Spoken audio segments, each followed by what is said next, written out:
Researchers just presented findings showing men's average testosterone levels have declined 54% since 1972, and the lead researcher is calling it a major crisis in male reproductive health that isn't getting enough attention.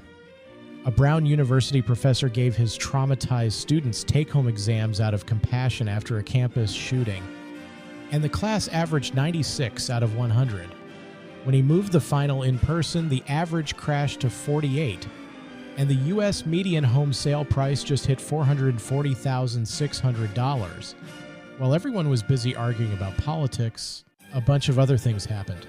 I went looking for them. I'm Keith Conrad, and this is News Side Quest. Let's close out the week. A research team presented findings this week at the annual meeting of the European Society of Human Reproduction and Embryology in London, and the number at the center of it deserves real attention.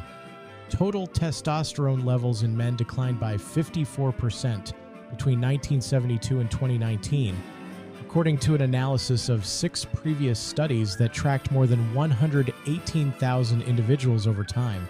That's more than half.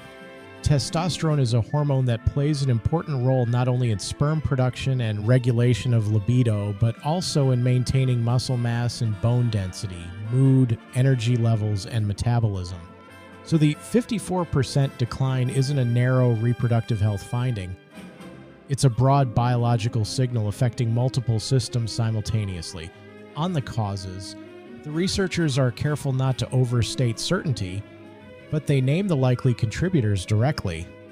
Rising obesity and metabolic syndrome, the cluster of conditions linked to insulin resistance and type 2 diabetes are expected to play a part. Environmental factors such as endocrine-disrupting chemicals, which can be found in various household items, and global warming could also be factors in the decline. The endocrine-disrupting chemical angle is worth dwelling on because it connects this finding to something we've discussed before. These are chemicals found in plastics, food packaging, personal care products, and common household materials that interfere with the body's hormone signaling, and they've been accumulating in human bodies and the environment since roughly the 1940s and 1950s. The testosterone data tracking back to 1972 shows a steady decline that aligns with the timeline of these chemicals becoming pervasive. I think that we have a major crisis in male reproductive health, and it's currently not given enough attention, said Professor Haggai Levine. The word crisis is his, not mine, and he's using it about a trend that has been building across 5 decades in data from 118,000 men across 5 countries. This isn't a single study with a surprising result. It's a meta-analysis confirming a pattern that multiple independent research groups have documented separately. This connects to the men's fertility story we covered back in May, women's fertility exceeding men's globally for the first time in recorded history, and the Failing at Manhood survey from June. The biological and the cultural pressures are converging in the same direction, and neither story has gotten the sustained public attention that a 54% decline in a foundational hormone over 50 years probably warrants. Do you think this is primarily a biological problem, a lifestyle problem, or something in the environment? And does your answer change what you think anyone should actually do about it? Men, we don't know what we did. Roberto Serrano is an economics professor at Brown University who has taught welfare economics and social choice theory for nearly 2 decades. In December, a gunman attacked Brown's campus and killed 2 people, including one who had recently introduced herself to Serrano. After that, several students expressed anxiety about being in a classroom, and he made the compassionate decision to offer a take-home midterm for the first time. His class of 86 students averaged 96 out of 100. He thought the exam was harder than usual. Something didn't add up. He and course graders tested the exam questions on ChatGPT. They got answers that closely matched what students had submitted. The average score across his 86 student course collapsed from 96 out of 100 on the take-home midterm to just 48 once students sat comparable material in a monitored room. He lowered the passing threshold to 40% specifically to avoid mass failures. 19 students still failed. Brown's own Generative AI in Teaching and Learning Committee published its final report, drawn from feedback submitted by more than 100 faculty members and a university-wide survey. The committee's report found that 56% of undergraduate respondents and 67% of graduate and medical students said they used generative tools daily or weekly. Large majorities also reported concerns about the impact on their own learning and a fear of losing cognitive capacity. That last sentence is the one I keep returning to. The students know 67% are using AI daily or weekly, and large majorities are worried it's eroding their own ability to think. They're using the thing they know is making them worse at thinking, and they know it while they're doing it. You wouldn't expect a human sitting next to you telling you all the answers to count as your own work. So why would you expect an AI doing the same thing to be different? And I want to add the layer Serrano himself named. We cannot afford to have a society in which a significant fraction of our best young minds think that cheating is okay, Serrano said. The particular bitterness of this story is the context. He made the accommodation out of genuine care for students who were traumatized by violence. The compassion was met with mass cheating. He submitted his findings to Brown's Academic Standards Committee in May. He received no response. After he went public with his story in late June, the committee asked Serrano to submit individual complaints against each student suspected of cheating, including copies of their exams. What do you think the actual skill is that AI cheating prevents students from developing?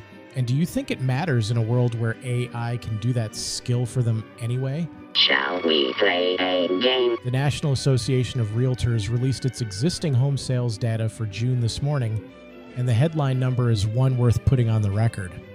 The U.S. median sales price increased 1.8% in June from a year earlier to $440,600, an all-time high on data going back to 1999. Home prices have risen on an annual basis for 36 months in a row. Existing home sales fell 2.4% last month from May to a seasonally adjusted annual rate of 4.09 million units. Home sales have been mostly hovering close to a 4 million annual pace going back to 2023, far short of the historic norm that is closer to 5.2 million. First-time buyers accounted for 33% of home purchases last month, down from 35% in May and up from 30% in June last year. Historically, they made up 40% of home sales. That last number is the one that carries the most weight if you're thinking about what this market means for people trying to get in. Historically, 4 out of 10 home buyers were first-timers, people buying their first home. Now it's closer to 3 out of 10. The entry-level buyers being squeezed out of a market that was specifically designed, in theory, to make homeownership broadly accessible. Sales have remained sluggish as mortgage rates have mostly trended higher in the months since the war between the U.S. and Iran started. Expectations of higher inflation amid surging oil prices have pushed up the long-term bond yields that lenders use as a guide to pricing home loans, causing mortgage rates to climb. So basically, you're never going to be able to own a house or retire. Good luck. $440,600 median, 36 consecutive months of annual price increases. First-time buyers at a historic low share of transactions. NAR's chief economist said, without a doubt, the affordability is a major challenge for people who want to become homeowners, which is the reason why we need more supply. Has homeownership stopped feeling like something you're actively working toward and started feeling like something that happened to other people? And if so, when did that shift happen for you? We got no food, we got no jobs, our pets' heads are falling off! Someone mailed a live squirrel to Meta's headquarters where it attacked an employee who required medical attention. The squirrel was subsequently removed. The squirrel's motive is unknown. The sender's motive is also unknown. Well, there's something you don't see every day. A Florida man fought police officers who were attempting to pull him out of alligator-infested water. He was eventually removed safely. At some point, you might just let someone fight it out with the alligators. Goodbye. I'm not going to waste my time arguing with a man who's lining up to be a hot lunch. A man robbing a Verizon store in Houston had his truck stolen from the parking lot while he was inside committing the robbery. He was subsequently arrested. There's just no honor among thieves anymore. This is a situation that required a lot of things to go wrong simultaneously, and all of them did. It's so dumb. It's so dumb, it's brilliant. No! It's just dumb. A son in Maryland bought his mother a lottery ticket as a birthday gift, and it won $50,030. This son knows he has an extremely strong Christmas gift situation lined up. The mother, presumably, is reconsidering all previous gifts received in her life. Girlfriend's gonna get paid. That's News Side Quest. 3 questions to close the week. Whether the testosterone decline is a biological, lifestyle, or environmental problem, and what that means for what anyone should do, what skill AI cheating actually prevents students from developing, and whether it matters, and whether homeownership has stopped feeling like something you're working toward. Email me at newssidequest@gmail.com or slide into the Substack comments. Have a great weekend. See you Monday.